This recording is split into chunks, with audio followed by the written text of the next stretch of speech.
Hello, সামনে আসেন। এটা একটা নিয়ে আসো, চাকু নিয়ে আসো। এটা কাটো, ঠিক আছে? দেখো ভিতরে। কোন জায়গা? ওর পকেটে কি ছিল আপনি দেখছেন? এটা আমরা এখন খুলবো। কি খান? ঠিক আছে।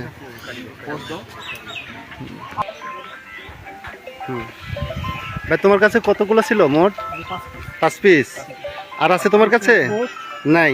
তোমার কোনো কিছু ক্ষতি হয়েছে? আরে ভাই